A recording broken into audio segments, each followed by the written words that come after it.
റബ്ബറായാലും എന്തായാലും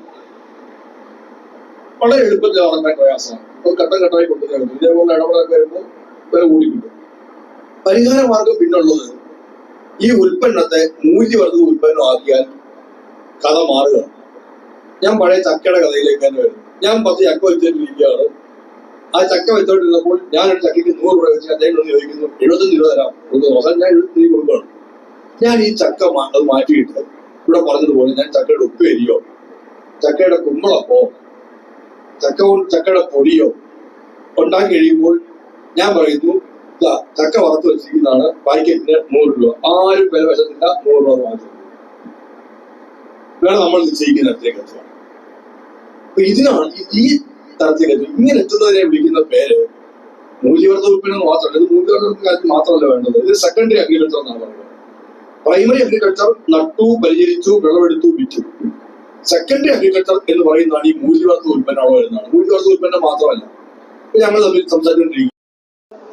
സീസൺ ടൈമിൽ നമുക്ക് ഈ കാര്യങ്ങളൊക്കെ ലഭിക്കും. പക്ഷെ അല്ലാത്ത ഓഫ് സീസൺ ടൈമിൽ നമുക്ക് ഇത് ലഭിക്കണം. അത് എല്ലാ ജനങ്ങൾക്കും കേരളത്തിൽ മാത്രമല്ല പുറത്തും മറ്റു വിദേശത്തും ലഭിക്കും. അതാണ് നമുക്ക് കൂടുതൽ നമുക്ക് അതിൽ നിന്ന് നമുക്ക് പണം ലഭിക്കുന്നതും ഇതിനെ ശക്തമായിട്ട് മുന്നോട്ട് കൊണ്ടുപോകാൻ കഴിയുന്നതും. ഞാൻ മറ്റു കാര്യങ്ങളിലേക്കൊന്നും കിടക്കുന്നില്ല. അവിടെ നമുക്ക് അച്ഛൻ സൂചിപ്പിച്ച പോലെ ഇന്ന് വലിയ പ്രതിസന്ധിയിൽ കൂടെയൊക്കെ കേരള സംസ്ഥാനത്തും നമുക്ക് കർഷകർ നേരിട്ടുകൊണ്ടിട്ടുണ്ട്. ഒന്നും നമ്മുടെ ഉൽപ്പന്നങ്ങൾക്ക് വിലയില്ല.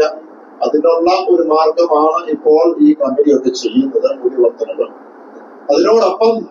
അപ്പുറം നമുക്കറിയാം ഇന്ന് കാർഷിക മേഖലയിൽ പ്രത്യേകിച്ച് മലയോര പ്രദേശങ്ങളിൽ ഇന്ന് കൃഷിയും അതോടൊപ്പം തന്നെ കർഷകരും ഒക്കെയായി ബന്ധപ്പെട്ടുള്ള വിഷയം ഹ്യൂമൻ ആനിമൽ കോൺഫ്ലിക്റ്റ് ആണ്, വന്യമൃഗത്തിന്റെ അക്രമം. അപ്പോൾ ആ ഒരു ഡെഫിനിഷൻ തന്നെ ഹ്യൂമൻ ആനിമൽ കോൺഫ്ലിക്റ്റ് എന്ന് പറയുന്ന വാക്ക് പോലും ഉപയോഗിക്കാൻ പാടില്ല എന്നുള്ളതാണ് ഞങ്ങളുടെ മന്ത്രിയോട് പറഞ്ഞത്. കഴിഞ്ഞ ദിവസം ഞങ്ങളൊക്കെ പാർട്ടിയുടെ നേതൃത്വത്തിൽ നിരന്തരമായി പോരാട്ടം പാർലമെന്റിനകത്തും പുറത്തും ഒക്കെ നടത്തിക്കൊണ്ടിരിക്കുക ഒരു നിയമ ഭേദഗതിയിലേക്ക് വേണ്ടി. അപ്പോൾ അവിടെ ചെന്നൊരു കോൺഫ്ലിക്റ്റ് എന്ന് പറഞ്ഞാൽ നമ്മളായിട്ട് ഏതാണ്ട് ഒരു യുദ്ധം നടത്തിയ പോലെയാണ്. ഏതാ ഈ പറയുന്ന മനുഷ്യനും ആനും വന്യമൃഗവുമായിട്ട് ഒരു യുദ്ധമല്ല. അവർ ഇങ്ങോട്ട് വരികയില്ല, നമ്മൾ അങ്ങോട്ട് പോയിരിക്കുകയല്ലോ. അപ്പോൾ അതിനൊരു പരിഹാരം ഇല്ലാതെ വന്നു കഴിഞ്ഞാൽ ഇതൊരു നമ്മുടെ സംസ്ഥാനത്തിന് ഒരു ദുരന്തമായി മാറിയിരിക്കും. അതിനൊറ്റ മാർഗമേ ഉള്ളൂ. അതിനകത്ത് മറ്റൊന്നുമല്ല, നമ്മുടെ 1972 വന്യമൃഗ സംരക്ഷണ ബില്ലിൽ ഒരു ഭേദഗതി വരുത്തണം എന്നുള്ളതാണ്. ആ ബില്ല് ഒരു 50 വർഷക്കാലം മുമ്പ് അത് രൂപം കൊടുത്തപ്പോൾ അതിനകത്ത് വ്യക്തമായ ഒരു നിർവചനം കൊടുത്തില്ല ഈ വന്യമൃഗത്തിനെ എവിടെ സംരക്ഷിക്കണം എന്നുള്ളത്.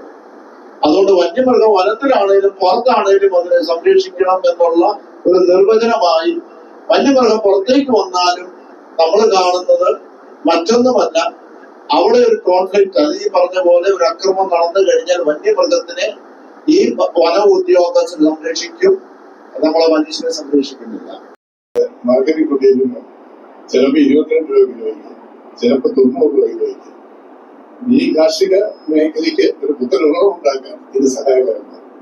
കാർഷികയുടെ കേടുപാട് കൂടാതെ സൂക്ഷിക്കാൻ കർഷകന് അവസരം കൊടുക്കുക.